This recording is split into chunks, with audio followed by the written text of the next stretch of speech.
விடுதலை புலிகளால் தான் காணாமலாக்கப்பட்டது. இல்லை இந்திய ஆர்மி வந்திருந்த இடம் இந்த இடம். தோண்ட தோண்ட வந்து கொண்டிருக்கா 10 காடாக தான் இருக்குது. இது வந்தால் பார்க்க வேண்டியா, இல்லாட்டி இல்லை. அவங்க 4000 பேரை கொண்டு வந்து வச்சது. இப்படியே நாங்கள் கொஞ்சம் தூரம் போய் பார்ப்போம். சுட்டு கற்பழிச்சு நிறைய விஷயங்கள் வந்து அது துணுக்காய் மக்கள் மட்டும் இல்லை. வணக்கம் உறவுகளே, இன்றைய காணொலியில் என்ன விடயம் தொடர்பாக பார்க்க போகிறோம் என்று சொன்னால், அண்மைய நாட்களாக சமூக வலைத்தளங்களில் ஒரு பேசுபொருளாக விளங்கின ஒரு செய்தியை தான் நம்ம இன்றைய காணொலி வடிவில் உங்களுக்கு தரப்போகிறோம். அது என்னென்னு சொன்னால், துணுக்காய் பகுதியில் ஒரு வதை முகாம் இருந்ததாகவும் அதோடு சேர்ந்து என்ன சொல்கிறது மனித புதைக்குழி இருப்பதாகவும் ஒரு சில பேரால் செய்திகள் பரப்பப்பட்டிருந்தன. அதை நீங்கள் ஒரு சில பேர் பார்த்துருப்பீங்கள், சில பேர் பார்த்துருக்க மாட்டீங்கள். உண்மையில் அந்த துணுக்காய் பகுதியில் என்ன இருக்கிறது என்பது தொடர்பாக நாங்கள் காணொலி வடிவில் எடுத்து உங்களுக்கு தெரியப்படுத்துவதற்காக அந்த இடத்துக்கு செல்ல போகிறோம். எங்களோட சேனலுக்கு யாராவது ஃபஸ்ட் டைம் வந்திருந்தால் எங்களோட சேனலுக்கு ஒரு சப்போர்ட் ஒன்று தாங்கோ. இப்போ காணொலிக்குள்ளே போய் என்ன நடக்கிறன்றதை பார்த்து தெரிஞ்சு கொள்ளலாம் வாங்கோ. இப்போ நீங்கள் பார்க்குற இந்த இடம்தான் குறிப்பிட்ட நாட்களுக்கு முன்னர் ஒரு பேசுபொருளாக விளங்கின இடம். இது துணுக்காயிலான் இருக்குது. இப்போ நாங்கள் உள்ளுக்கு போய் பார்த்தோம்னு சொன்னால், சுத்த வர பத்தைகளால் சூழப்பட்ட மாதிரி ஆட்கள் நடமாட்டம் இல்லாத ஒரு இடமாக தான் இருக்குது. இப்போ நீங்கள் இப்போ பார்க்குற இந்த இடம் தான் ஒரு காவல் அரணாக இருக்குது, அது செக்யூரிட்டி இருக்கக்கூடிய இடமாக இருக்குது. உண்மையில் இது பாவனையிலே இல்லாத மாதிரி தான் இருக்குது. உள்ளே போய் பார்ப்போம் என்ன கட்டங்கள் என்னென்ன மாதிரி உள்ளுக்கு இருக்குன்ற சொல்லி. சுத்தமுத்தமாக என்னென்னு சொல்கிறது, ஃபுல்லாகவே 10 காடாக தான் இருக்குது. பார்க்க உங்களுக்கு தெரியும். இந்த 10 காட்டுக்கு நடுவில் 2 ஒரு பெரிய கூடாரம் மாதிரி ஒன்று இருக்குது. அது என்ன மாதிரி இருக்குன்னு சொல்லி உள்ளே போயிட்டு நாங்கள் பார்ப்போம்.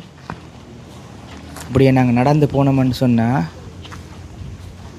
உங்களை பார்க்கவே தெரியும். நிலம் எல்லாம் கொங்கிரீட்டால் இழுக்கப்பட்ட நிலம், புல்லுகள் எல்லாம் வளர்ந்துருக்கு.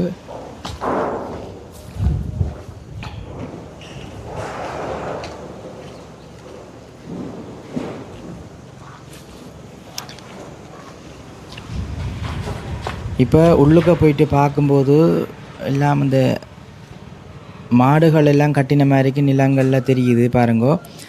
உண்மைக்கு இது என்ன மாதிரியான இடம்னு சொல்ல தெரியலை. ஆனால் இந்த நாங்கள் காணொளி எடுக்க முதல் இந்த ஊர் மக்கள் ஒரு சில பேர்கிட்ட கதைச்சினாங்க. இப்போ அவை சொல்லினோம் இது நெல் அரிசி ஆலையாக இருந்ததாக அவை கூறினோம். பாருங்கோ, இந்த வெளிப்பக்கம் இப்படியா இருக்குது, உள்பக்கம் தண்டவாளங்களால் செய்யப்பட்ட மாதிரியான ஒரு பகுதியில் ஒரு பிறந்த தேசத்தோடு இருக்கிறத பார்க்கக்கூடிய மாதிரி இருக்கும். பாருங்கோ,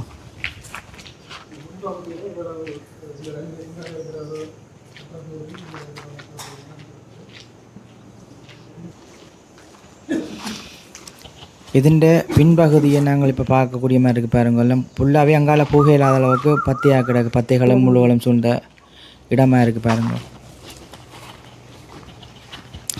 இப்படியே நாங்கள் கொஞ்சம் தூரம் போய் பார்ப்போம் அங்கால இருக்குதா இல்லது என்னென்ன எல்லாம் கிடக்குதுன்றதை உங்களுக்கு காட்டுறதுக்கான எங்களை போகிறோம்.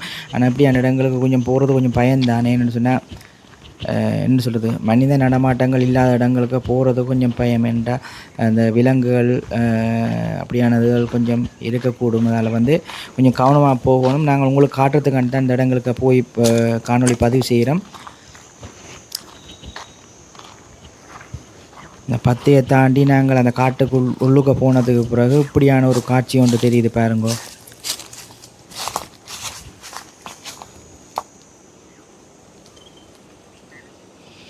அதில் பார்த்திங்கன்னு சொன்னால் அது என்ன சாமானுண்டு தெரியல, அப்படி ஒன்று கிடக்குது.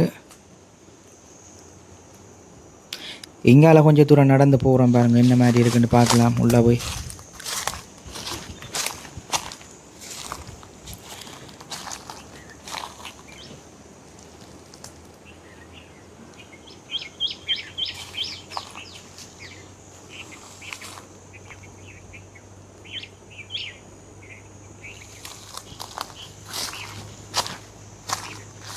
அப்படியே கொஞ்சம் தூரம் போயிருக்க அங்கால என்னென்னு சொல்கிறது, இந்த பாம்பு புத்துகள் எல்லாம் தெரிகிற மாதிரி இருக்குது. உண்மையிலும் இதில் மக்கள் நடமாட்டமே இல்லை, அதாவது மக்கள் பாவனை இல்லாத இடம் உண்டு. நாங்கள் இந்த பத்தையை தாண்டி வழியில் வரோம், அதாவது இந்த காட்டுப்பகுதியை தாண்டி அந்த பில்டிங் உள்ள இடத்து நோக்கி போகிறோம். இப்போ இஞ்சாலி பக்கம் என்னென்னு சொல்கிறது, பில்டிங்க்கு இப்போ மற்ற சைட்டில் நிற்கிறேன். இப்போ மற்ற சைட்டுக்கு போய் பார்ப்போம், அடுத்த சைட்டுக்கு என்னென்ன அங்கடக்குன்னு சொல்லி.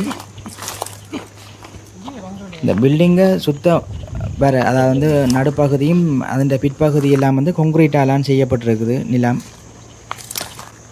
இப்போ இதை தாண்டி போகிறோம் பாருங்க, இன்னும் காட்டு பிரதேசம், அதாவது முள்ளுகள் பட்டைகள் எல்லாம் சூழ்ந்த இடங்கள். இதெல்லாம் தாண்டிஞ்சால போய்க்க ஒரு என்ன இது ஒரு தொட்டி மாதிரி அமைப்பில் இருக்குது. இது என்னத்துக்காண்டி இருக்குது, ஏன் இருக்குன்னு சொல்லி எனக்கு தெரியலை உண்மைக்கும். யாராச்சும் தெரிஞ்சால் கமெண்ட் பண்ணுங்க.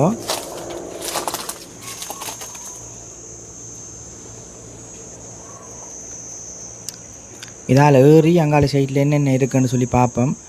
கொஞ்சம் பயமாக தான் கிடக்குது இதில் ஏறக்குள்ள. ஏன்னு சொன்னால் பழைய கட்டிடங்கள் மற்றது இந்த முள்ளுவழுக்காலெல்லாம் தாண்டி போகிறது கொஞ்சம் பயம்தான். இருந்தாலும் உண்மையில் இது உங்களுக்கு காட்டியே ஆகணும்னு சொன்னால் இது ஒரு பேசுபொருளாக இருக்குது. இதில் என்னென்ன இருக்குன்னு சொல்லி இப்போ நாங்கள் மெல்ல வச்சுட்டு மேலே ஏறுவோம். இப்போ நான் இந்த தொட்டிக்கு மேலே ஏறி நிற்கிறேன் பாருங்க. இந்த தொட்டிக்கு பக்கத்தில் வந்து இந்த தண்டவாளத்தால் செய்யப்பட்ட ஒரு அமைப்பு ஒன்று காணப்படுது. உண்மையில் வந்து இது என்னத்துக்காண்டி செய்யப்பட்டது என்றதை வந்து எனக்கு தெரியலை சரியா. அஞ்சால இந்த பாருங்க, இந்த தொட்டி அதாவது பங்கர் மாதிரி ஒன்று அமைப்பில் தண்டவாளங்களோடு இருக்குது. இங்கால பார்த்தா குன்றும் குழியுமாக இருக்கா, வந்து கிடங்கும் மேடுமாக கிடக்குது. முள்ளுகள் எல்லாம் பட்டி அதுக்கு போட்டிருக்க மாதிரியும் தெரியுது.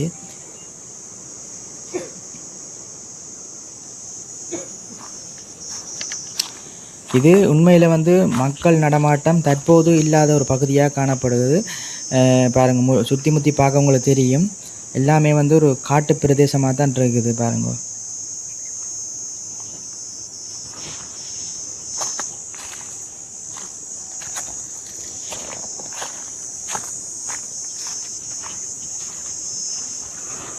இப்படியே நாங்கள் கொஞ்சம் தூரம் நடந்து போய் பார்ப்போம், ஏதாச்சும் உங்களுக்கு காட்டக்கூடிய மாதிரிக்கு இந்த இடத்துல ஏதாச்சும் இருக்கான்னு சொல்லி. இங்கால பார்த்தா ஒரு அத்திவாரம் மாதிரி ஒன்று கிடக்குது. இதுக்கு மேலே கட்டிடம் இருந்ததோ இருக்கலையோன்றதோ வந்து எனக்கு தெரியலை. இப்போ நீங்கள் பார்த்த இடத்தை தாண்டி ஒரு இடங்களை நாங்கள் காட்ட இல்லாமல் கிடக்குன்னு சொன்னால் இதில் வந்து பாம்புகள் மற்றது முள்ளுகள் எல்லாம் இருக்கிறபடியாக அங்கால போயில்லாமல் கிடக்குது. இந்த இடம் தொடர்பாக ஊர் மக்கள் என்ன சொல்லி மட்டும் பார்ப்போம்.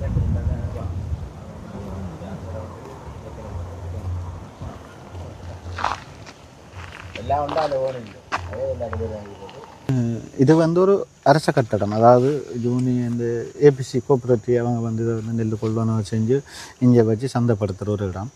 அது அப்புறம் சேரன் சோழன் பாண்டியன் ரெண்டு அரிசியாலம் இது இயங்குகிற காலப்பகுதியில் வந்து அப்போ இதுக்குள்ள இந்த அரசாங்கத்தின் கட்டடத்தை இயக்கம் எடுத்து இதுக்குள்ள நெல் கொள்வனவு வச்சு அங்கே ஒட்டங்குளத்தில் சேரன் மில்லன்றோன்னு இதுக்குள்ள வந்து மாலை வச்சு செய்தவங்க. இதில் ஆக்கள் இருந்தது, இதில் வேலை செய்த ஆக்கள் இருக்குது, கல்யாணில் அந்த ஆக்கள் ஜனங்கள் எல்லாம் இருக்கிறாங்க, இதில் குடியிருந்தார்கள். இந்திய ஆர்மி வந்து இருந்த இடம் இந்த இடம். இந்திய ஆர்மி இந்த இடத்துல கேம்ப் அமைச்சிருந்து கொண்டு இந்த இடத்துல இந்திய ஆர்மி இருந்த இடம். இதில் இந்திய ஆர்மி இருந்து கொண்டு இங்கே சகல ஊரில் போய் இயக்கத்தோடு சம்மந்தப்பட்ட ஆக்களை கைது செய்து சுட்டு கற்பழித்து நிறைய விஷயங்கள் வந்து இந்திய ஆர்மி செய்தது. அவங்க அங்கேருந்து கொண்டு வந்து இதில் வச்சு யோசப் கேம்புக்கு கொண்டு போய் அப்படியே இடமாற்றம் செய்து வந்தால் பார்க்க வேண்டியா, இல்லாட்டி இல்லை அவங்க எங்கேன்னு தெரியாது. காணாமல் ஆக்கப்பட்ட இந்தியா இராணுவத்தால் காணாமல் ஆக்கப்பட்ட ஆக்களும் நிறைய பேர் இன்னும் வரைக்கும் இருக்குது, எங்கேன்னு தெரியாத ஆக்கள். அப்போ இவியல் எதால் இந்தியா இராணுவத்தால் தான் காணாமல் ஆக்கப்பட்டதோ, இல்லை ஸ்ரீலங்கா இராணுவத்தால் காணாமல் ஆக்கப்பட்டதோ, இல்லை விடுதலை புலிகளால் தான் காணாமல் ஆக்கப்பட்டதோ, இல்லை அதுக்கு முதல் இருந்த இபிஎல் அரபு இபிடிபி அப்படி நிறைய இயக்கங்கள் ஜேஎஸ் புலட்டன் இருந்ததுன்னு அப்படி அவைகளால் காணாமல் ஆக்கப்பட்டதோன்று சம்பந்தப்பட்ட ஆக்களுக்கு தான் தெரியும். அது சம்பந்தமாக எங்களுக்கு தெரியாது. ஆனால் இந்த இடத்துல வந்து ஒரு நெல்லி ஸ்டோரை கொண்டு வந்து இதுக்குள்ள 4000 பேரை கொண்டு வந்து வச்சதுக்கு என்ன சித்திரவதை முகாம் அதுதான் எங்களுக்கு முதல் ஆரம்பத்தில் தெரியாது. அப்படி ஒரு பிரச்சனை எடுக்க வந்தவான்னு தெரியாது. இது உண்மையாக இருந்தால் நாங்கள் அவைகளுக்கு சப்போர்ட் பண்ணுறோம். மற்ற வந்து இது அரசு கட்டிடமாட்டா ஏன் பாவனையில் எல்லாமே இருக்குது? பாவனை தான் நெல்லி ஸ்டோர். இப்போ நெல் கொள்வனவு செய்ய அரசாங்கம் வந்து ஏபிசி வந்து நெல் கொள்வனவு செய்யும் ஒரு விலைக்கு, நிர்ணய விலைக்கு கொள்வனவு செய்ய அந்த நெல்லை கொண்டு இதுக்கு போட்டு அதுக்கு பாஜர் ஒன்று போட்டு அந்த நெல்லுக்கு பாதுகாப்புக்கு விடுவீங்க. அது கொள்வனவு செய்து இதில் வைக்கிற ஸ்டோர் பண்ணுற இடம் தான் இந்த இடம். இங்கே வந்து எங்களுக்கு இந்த துணுக்காய் வட்டாரத்தில் ஒரு 100 குடும்பம் இருக்கிறோம்னு சொன்னால் ஒவ்வொரு கட்சிக்காரரும் பெரியக்களில் ஒவ்வொரு கட்சிக்கும் ஒவ்வொரு குடும்பமும் ஒரு சப்போர்ட் பண்ணும். கையெந்த குடும்பருக்கு ஒரு பக்கம் போகலாம், தமிழ் தேசிய கூட்டம் எங்களோட வீட்டுக்கு இன்னொரு பக்கம் போகலாம், எம்பிபிக்கு வந்து இன்னொரு பகுதியினர் போகலாம். அடுத்தது வந்து அவர் டக்ளஸ் தேவானந்தாண்டு பக்கத்தில் இன்னொரு போகலாம். அப்படி போகக்குள்ள இந்த 100 குடும்பத்தில் வந்து ஒரு 10 குடும்பம் என் சித்தப்பா பெரியப்பா மச்சானன் இருப்பான், அவை என் சித்தப்பா பெரியப்பான்னு இருக்கும். அப்போ அந்த குடும்பங்கள் ஒவ்வொரு கட்சியோடு நிற்கும். அப்போ இதில் வந்து நிற்க எல்லா கட்சியும் தான் நிற்கும். உதாரணத்துக்கு நான் வந்து எம்பிபியோடு நிற்கிறனா இருந்தால் நான் இதில் எம்பிபியாக இருக்கேன், இவர் வந்து வீடாக இருக்கும், இவர் சைக்கிளாக இருக்கும். அப்போ இதில் வந்து சைக்கிள் வீடுன்றது இல்லை. அவை எப்படி ஃபோக்கஸ் பண்ணுறேன்னு தெரியும், அப்படின்றது இல்லை. இது சமூகம் சார்ந்த பிரச்சனை, எங்களோட பிரச்சனை. இது எங்களோட ஏரியா, எங்களோட பிரச்சனை. அவையிலிருந்து ஒன்று அவையிலிருந்து காணாமல் ஆக்கப்பட்டிருந்தால் அது எங்கே காணாமல் போனது எப்படியான பிரச்சனைன்னு அவை அதை பார்க்க வேணும். சம்மந்தப்பட்ட நாங்கள் அதை பார்க்க முடியும், அவையில் தான் பார்க்க வேணும். அப்பாவையும் கொண்டு வந்து இங்கே வச்சு ஏற்றினது, அப்பாவை விரியில் கேட்குற நிறைய தடவை இங்கே கேம்புக்கு அம்மா நாங்கள் தெரியும். உங்களுக்கு 10 கிலோமீட்டர் கிட்ட நடந்து வந்திருக்கிறோம், இங்கே வந்துட்டு போகிறாங்க. அப்போ இங்கே தான் இந்திய ராணுவம் தான் இருந்தது. இவை சொல்கிற காலப்போது 92 கடைசி 92 மட்டும் இங்கே இந்திய ராணுவம் தான் இருந்தது. அவர் வந்து சட்ட ரீதியாக போய் இந்த இடமன்னு உங்களுக்கு யாராவது சொல்லியிருந்தால் தெரியப்படுத்தி இருந்தால் கொற்றக்கோ ஜட்ஜை கூட்டிகிட்டு வந்து இந்த இடத்த பார்வையிட்டு அகழ்வையில் அங்கே அகழ்ற மாதிரி இங்கே மகளலாம். அதில் எந்த ஆட்சேபனையும் இல்லை எங்களுக்கு. இந்த போன காலமா இதுக்குள்ள நெல் வச்சுதான் இதுலதான் லோரி வந்து நிக்கும். இந்த பத்தி அப்பா மட்டும் அதுக்குள்ள யானை வரும், அது செக்யூரிட்டி இதுல இருக்கும். அது அந்த செக்யூரிட்டி இழுத்து போட்டுட்டு போனா இழுத்து யானை அடிச்சுட்டு போனாலும் தெரியாது. அப்படியான ஒரு சூழ்நிலை. ஏன்னா சொன்னா நடிகளும் அடிச்சு செய்து கொண்டிருக்க ஏஜி ஆஃபீஸுக்கும் வேணும். மக்கள் அதுல வெட்டுறதே ஆலிவா கொஞ்சத்தை கொடுக்கும், மலையில் கொஞ்சத்தை கொடுத்து பசலை இல்லாமல் கருகி அப்படி இப்படின்ட்டு கொஞ்சம் நெல்லை அதில் கொண்டு வந்து இங்கே கொடுத்து போட்டு புறா இந்த காடு முழுக்க ஜேசிபி போட்டு துப்புராக்கி வருஷம் ஒவ்வொரு போகத்துக்கும் துப்புராக்கி செய்கிறதுக்கு இங்கே இருக்கிற மக்கள்கிட்ட வசதி இல்லை. ஆனால் அப்படியே தான் இதெல்லாம் காடாக கிடக்கு. அவங்க வயல் வேலையை பார்ப்பானா, புள்ள குட்டிக்கு சாப்பாடு கொடுப்பானா, இல்லை இந்த காடுகளை துப்புராக்க அனுப்பானுங்களா? டைம் இல்லை. அவனுக்கு ஓடி ஏதோ பிஸ்னஸோ என்ன உண்டு வயலில் இரவிரவாக காவல் இரவு பொழுது பட்டு அங்கே போயிடுவானுங்க. போய் அறக்க பிறகு சாப்பிட்டு அதில் ஒரு 2 ஏக்கரை 3 ஏக்கரை காணியை வச்சு தண்டை வீட்டுக்கு சாப்பாடு எடுத்து அந்த நெல்லை விற்று தான் அவங்கள்ட்ட சிவிஎம்மே போகுது. இந்த காடு துப்புறதுக்குலாம் அதுக்கு நேரம் இல்லை. ஜிஎஸ்எம் ஒவ்வொரு கிழமையில இருக்கா மாதத்தில் இருக்கா சிரமதானத்தை போட்டு கொஞ்சம் செய்து கொண்டு வரேன். அந்த அங்காள பக்கம் அந்த முன்னுக்கு பார்த்துட்டு கொஞ்சமாக அப்படி தான் செய்து கொண்டு வரேன். வரைக்கும் இந்த இப்போ ஸ்டாப் இயங்கி கொண்டு தான் இருக்குது. இது நாங்கள் இப்படி கிடைக்கலையே. ஆனால் இதுக்குள்ள தான் நெல் கொண்டு வந்து சேகரிக்குது. நெல்லை சேகரிச்சு அதோட மானியத்தில் சீசன் வரைக்கும் மட்டும் சீசன் வரைக்கும் இப்போ காலபோகம் சிறுபோகம் சீசன் வரைக்கும் நெல்லை கொள்வனவு செய்து போட்டு இதில் தான் லோரி வந்து ஏற்றும். இதிலே செக்யூரிட்டியை போட்டு வச்சு தான் செய்யணும். நாங்கள் போய் சொன்னால் நீங்கள் ஏஜிஓவையும் கட்டலாம், ஜிஎஸ்ஐயும் கழிச்சு கடுமா. அதான் நடக்குது சம்பவம். இங்கே இயங்கி கொண்டு தான் இருக்குது. ஆரையும் அடித்து தின்னணும், ஆற்றையும் பறித்து தின்னணும் அப்படி என்ற நோக்கத்தில் இல்லை. அவ்வளோ கஷ்டத்தில் நாங்கள் இருக்க எங்களுக்கு என் கூட சொல்கிறாரு. எங்களை இனத்தை உண்மையிலே யாழ்ப்பாணம் அந்த நேரத்தில் இராணுவ கட்டுப்பாடுகள் இருந்த நேரத்தில் அதுக்குள்ளே உள்ள பெண்களை அந்த கிருசாந்தி என்று அந்த மாணவியை இப்படியெல்லாம் செய்தது உலக நாடுகளுக்கே தெரிஞ்சது. அதை ஏன் இன்னும் தோண்ட வந்து கொண்டிருக்கேன்டா, அதை ஏன் தோண்ட விடுறீங்க? அதில் ஒரு எச்சத்தை கண்டபடியாக தான் அதை நாங்கள் கிளறுறோம். காணாமல் எங்களாக்கள் போய் நிற்கிறாங்களோ இல்லை நாங்கள் இந்த இவ மாதிரி இதில் வந்து போட்டு இதுக்குள்ள இருக்கேன்னு சொல்லி இல்லையே.